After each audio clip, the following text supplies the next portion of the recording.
Online class में हम आपको मृदा जल के बारे में बता रहे थे और आपने ये समझ भी लिया होगा। यदि कोई बात समझ में ना आई हो तो पूछ लीजिए।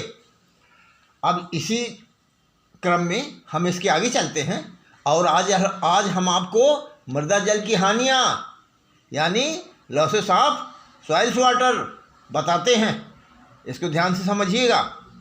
इसकी हानियाँ इस प्रकार हैं, जैसे सबसे पहले आप समझिए वाष्पीकरण, इवापोरेशन। मृदा जल का बहुत बड़ा भाग वाष्पीकरण क्रिया द्वारा नष्ट होता रहता है। यह क्रिया सभी ऋतुओं में बराबर होती रहती है। गर्म व तेज हवाएं वाष्पीकरण द्वारा होने वाली जल हानि को बढ़ा देती हैं। अतः फरवरी मार्च के माह में चलने वाली तेज हवाएं गेहूं की फसल को बहुत हानि पहुंचाती हैं, क्योंकि फसल का पानी वाष्पन द्वारा नष्ट होने पर पौधों को नमी की कमी हो जाती है। जायद फसलों में भी यही समस्या रहती है। अब आप समझिए, पौधों द्वारा वाष्पोत्सर्जन यानी अंग्रेजी में कहते हैं ट्रांसपिरेशन। पौधे मृदा जल की बहुत अधिक मात्रा वाष्पोत्सर्जन के रूप में उड़ा देते हैं। यह एक बुराई होते हुए भी पौधों के लिए आवश्यक क्रिया है। पौधा भूमि से कुल जितना पानी अवशोषण करता है उसका अधिकांश भाग वाष्पोत्सर्जन द्वारा नष्ट हो जाता है। बहुत कम मात्रा में पौधे की कोशिकाओं के विकास एवं निर्माण के लिए प्रयोग की जाती हैं। प्रति 1000 ग्राम पानी को केवल 1 या 2 ग्राम मात्रा ही पौधे का विकास में खर्च होता है। वाष्पोत्सर्जन की क्रिया द्वारा पौधे भीषण गर्मी के प्रभाव से बचे रहते हैं तथा तापमान नियंत्रित रहता है। अब और समझिए, पानी की हानि अपवाह के रूप में, जिसको अंग्रेजी में कहते हैं रन ऑफ। वर्षा के पानी की वह मात्रा जो भूमि द्वारा शोषित होने से बच जाती है और नीचे धरातल की ओर बहती है। जल, या आप ऐसे समझें कि उसको अपधावन कहते हैं। यह अपधावन अपने साथ खेतों की मिट्टी को भी बहा ले जाता है, जिसमें उर्वरता ह्रास होने के साथ साथ मिट्टी में कटाव पैदा हो जाता है।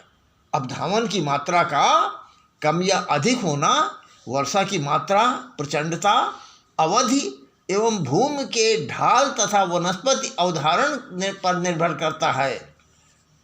आप जानते हैं वनस्पति आवरण। वनस्पति आवरण का मतलब है कि कुछ उसमें पौधे उगे हों। अब देखिए, आप एक पॉइंट और समझिए, सीपेज एवं पर्कुलेशन। Seepage and percolation. मृदा जल की वह मात्रा जो क्षैतिज रूप से रिसकर नष्ट होती है सीपेज कहलाती है। जैसे कि नहरों व नालियों के किनारों वाले खेतों में पानी की अधिक मात्रा रिसकर एकत्रित होती रहती है। हल्की मिट्टी में रिसन द्वारा जब हानि अधिक व भारी मिट्टी में कम होती है, जब पानी ऊपर सतह में प्रवेश करने के बाद नीचे गहराई में मृदा स्तंभ में होकर संचालित होता है। यानी आप इस प्रकार समझिए कि movement of water through a column of soil. तो यह पर्कुलेशन या पार्चवन कहलाता है। क्लियर हो गया ना? यह पानी भूमि जल ग्राउंड वाटर में मिल जाता है, जिसका बाद में उपयोग ट्यूबवेल या कुआं के पानी द्वारा सिंचाई करने में होता है।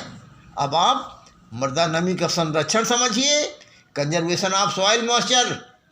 तो आप ये समझिए कि इसके लिए कुछ उपाय करने पड़ते हैं, जैसे समय पर जुताई या पाटा लगाना।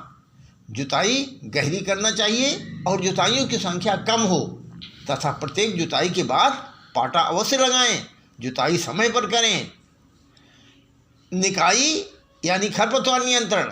खरपतवार मृदा जल की बहुत बड़ी मात्रा का उपयोग करते हैं, अतः खरपतवार नाशी, या आप इस प्रकार समझिए कि खरपतवारों को निराई गुड़ाई या खरपतवार नाशी रसायन से नष्ट कर देना चाहिए। क्लियर? अब आप मल्चिंग समझिए, ये भी इससे कैसे रोकेंगे।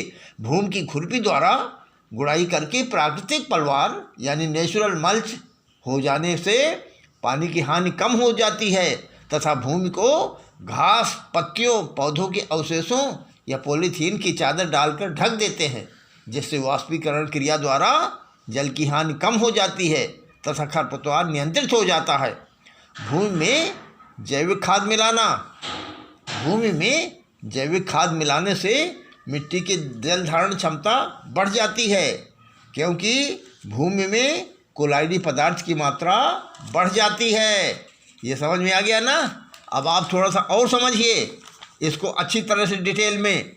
जैसे खेत की मेड़बंदी करना, तो इसका तात्पर्य ये हुआ कि पानी की अधिकतम मात्रा एकत्रित करने के लिए एवं पानी को बहकर नष्ट होने से बचाने के लिए खेत के चारों ओर मेड़बंदी कर देना चाहिए, चारों ओर मेड़ बना देनी चाहिए।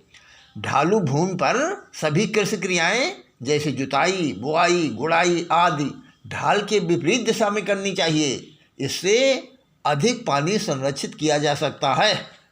और समझिए, पानी के रिसन द्वारा हानि को रोकने के लिए नालियों को पक्का बनाना चाहिए या कच्ची नालियों में किसी पदार्थ को लाइनिंग यानी नाली की भीतरी सतह पर किसी चीज़ की तह या परत चढ़ाकर करनी चाहिए।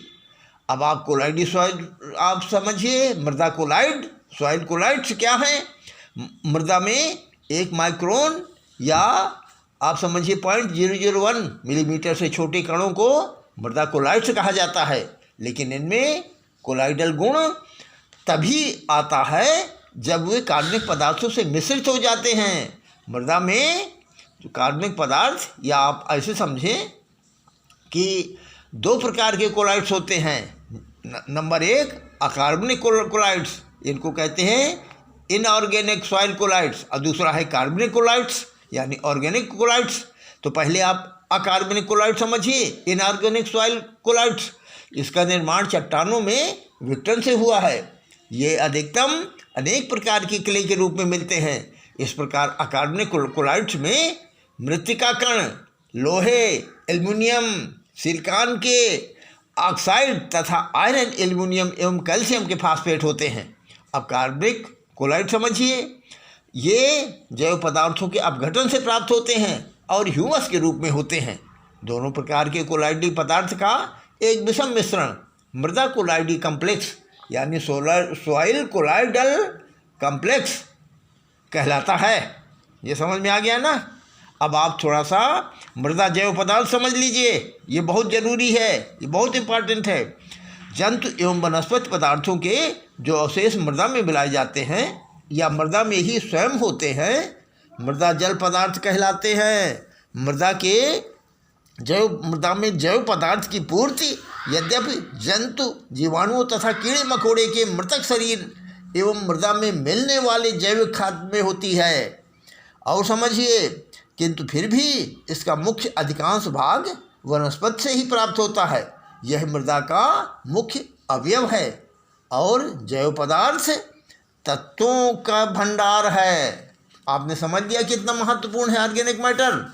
अब आप जो है जैव पदार्थ की मिट्टी पर प्रभाव हम आपको बाद में बताएंगे, क्योंकि इसमें भौतिक प्रभाव, रासायनिक प्रभाव विधिवत आपको बताना है, तो ये अगले दिन बताएंगे। आज आप प्रश्न लिख लीजिए जो आपको लिख करके और हमारे पास भेजना है। तो प्रश्न नंबर 1 लिखिए, मृदा जल एवं इसकी हानियां लिखिए। प्रश्न नंबर 2 लिखिए, मृदा नमी का संरक्षण यानी कंजर्वेशन ऑफ सॉइल मॉइस्चर लिखिए। धन्यवाद।